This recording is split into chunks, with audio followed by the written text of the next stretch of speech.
What pushes us, right to the absolute edge of what seems humanly possible? What makes someone not just dream about confronting these ultimate challenges, but actually go and do it? Today we're diving deep into this, well, almost unbelievable undertaking documented in The Man Who Skied Down Everest, based on the transcript you shared. And forget a simple trip, this was huge. 27 tons of gear, needing, get this, 800 porters just to get started. Yeah, those numbers alone, they just immediately tell you this wasn't just skiing, not by a long shot. It was a massive logistical and human challenge. Right. Taking on Everest itself is incredibly complex, Yeah. but then deciding to ski down it, that just ramps up the ambition like exponentially. Exactly. So our goal here in this deep dive is to try and figure out not just the incredible how he pulled it off, but also the why. What was driving this guy? Yeah, the motivation behind it all. Okay, so let's start at the beginning. That journey just to reach the base of the mountain.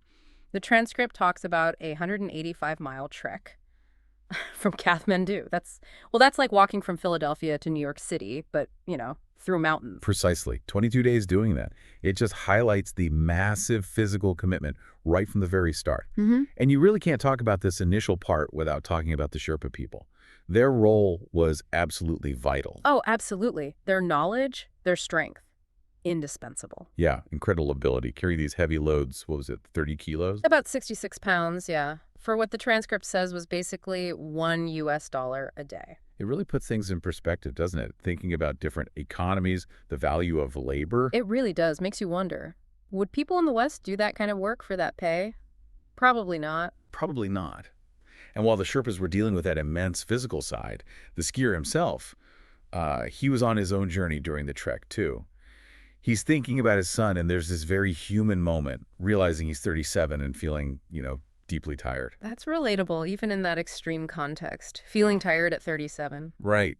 And there's this interesting contrast, he notes, too, this desire to kind of leave civilization behind, but then constantly running into villages along the way.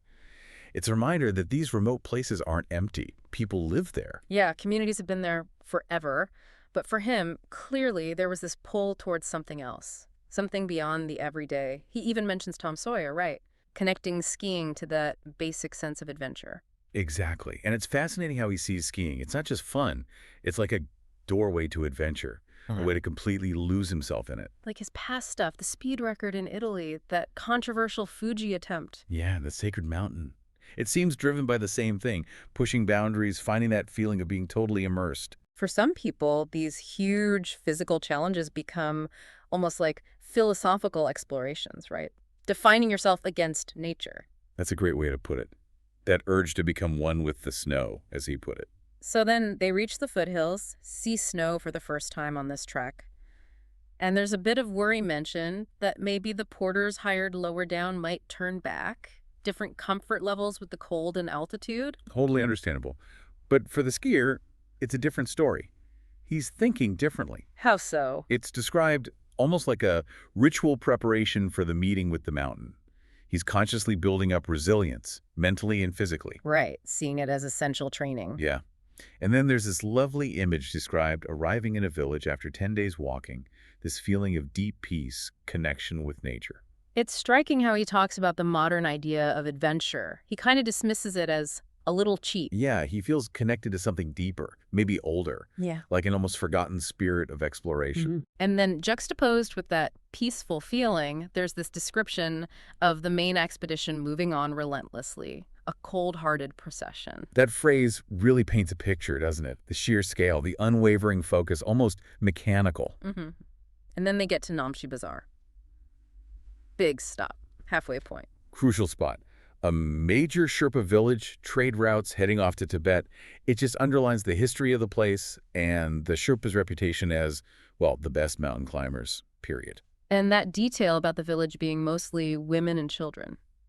They're men away for weeks, sometimes months, in the mountains. Gives you a real sense of the lifestyle, the sacrifices involved in that community. And Sir Edmund Hillary's connection there, too, the hospital he built. Yeah, Hillary's presence is significant. The skier meets him, shares this, let's face it, pretty audacious dream. And Hillary encourages him, talks about challenge, about risk. It feels symbolic, doesn't it? Almost like passing a torch in a way. Explorer to explorer. Absolutely. Okay, so they've made it this far. Next big thing, acclimatization. They take 5 days near a lamasery.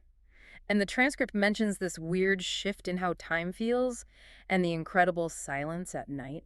That rest period is just non-negotiable at altitude, letting the body start to adjust to less oxygen. It's critical. And the skier's focusing on his breathing, right? Even connects it to something a yogi taught him. Yeah, but the exhale being important, it shows how conscious he is about preparing his body, his lungs, for what's coming. Very deliberate. Then, the Khumbu Glacier, Yeah. described as this massive icy river flowing right off Everest. The scale must have been just awe-inspiring. Yeah. And probably pretty intimidating, too. I bet. And finally, they set up base camp, a huge operation, 150 people, like a small town. Basically, yeah. Yeah. And Tonko, the base camp manager, sounds like a key figure orchestrating everything. They even mentioned scientific research happening on the expedition member. Yeah, another layer. Not just the climb, but studying how humans cope with these extreme conditions. There's that contrast mentioned, too, between the utter exhaustion of getting there and this surprising sense of mental stillness once they actually arrive at base camp. It's interesting, isn't it? Maybe the focus shifts. And through it all, the skiers holding on to that core dream, skiing over virgin snow, that feeling of like anything being possible. That's the fuel, right. But then reality bites, the next huge obstacle.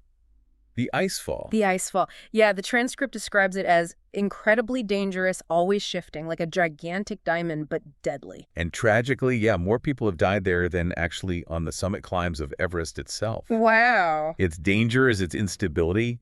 Think of these huge towers of ice, seracs, some of those big as buildings. Okay. They can just collapse anytime. And then there are the crevasses, these deep cracks, often hidden under snow. Yeah. Terrifying. Just terrifying. So they send in the experts, experienced Sherpas, Japanese climbers, to find a route. And they're racing against time, too, because the monsoon season is looming. There's real urgency. And the skier, he's preparing his gear meticulously, like a soldier before battle, it says. That comparison tells you everything about the stakes, doesn't it? Yeah. Survival depends on that preparation. And they even tested the parachute nearby on Shangri-La Glacier. Yeah, highlighting how experimental this all was. Trying to adapt gear for conditions it wasn't really designed for. High altitude, thin air, lots of unknowns. They managed to find a route through, moving tons of gear, again, thanks to the Sherpas, dealing with wild temperature swings. Incredible effort. But then, tragedy strikes. Yeah, the accident in the icefall.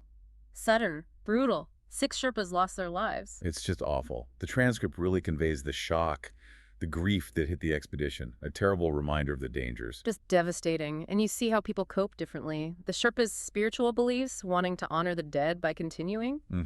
Finding strength in that. And the skier's own struggle, questioning the whole point, the justification when the cost is so high. That internal conflict must have been intense. The icefall.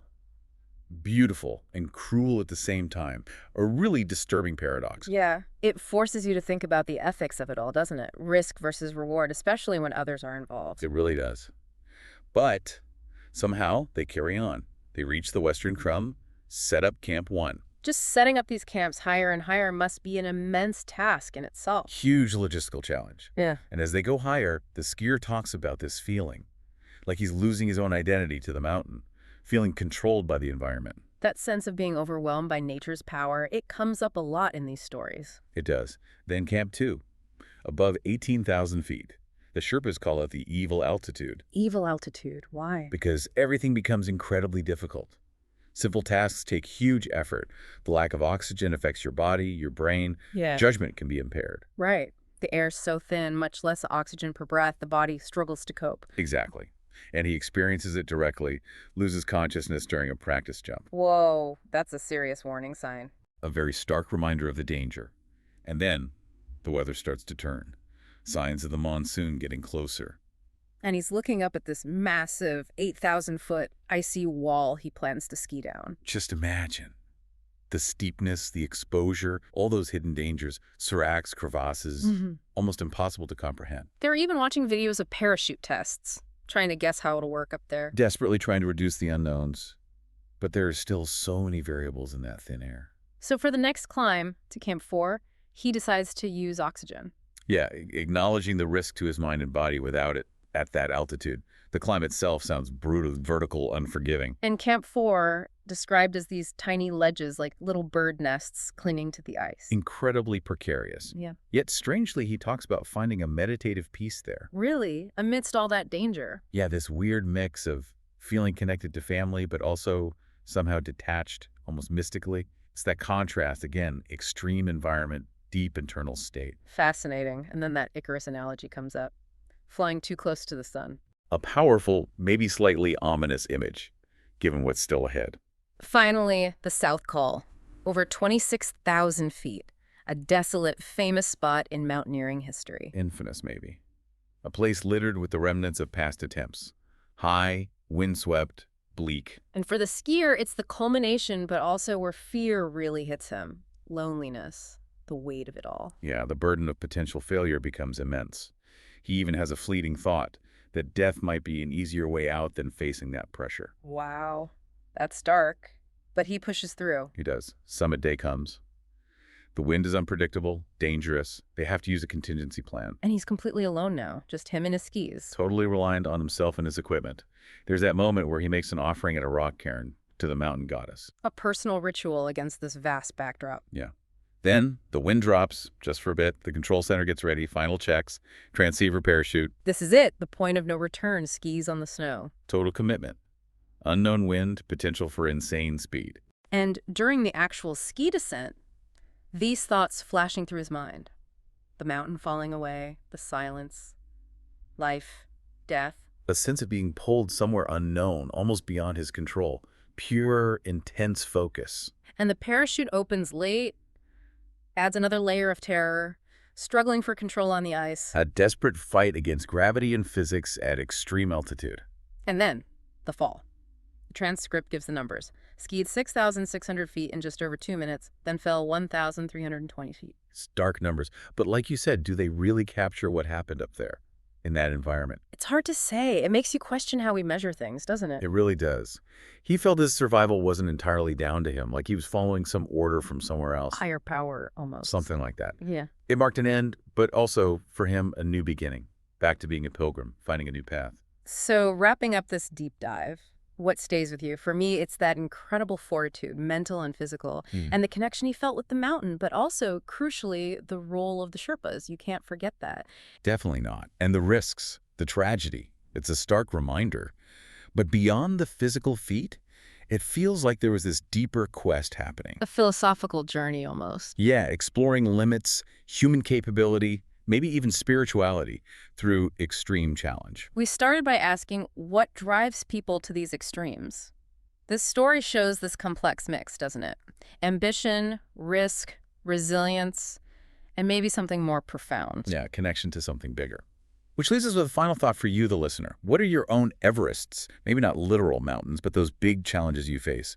What drives you to take them on? Thinking about that balance, ambition, risk, your own spirit, maybe this story gives a new lens on that. A powerful story, no doubt, an incredible human endeavor. Truly awe-inspiring. Until our next deep dive, keep exploring those boundaries.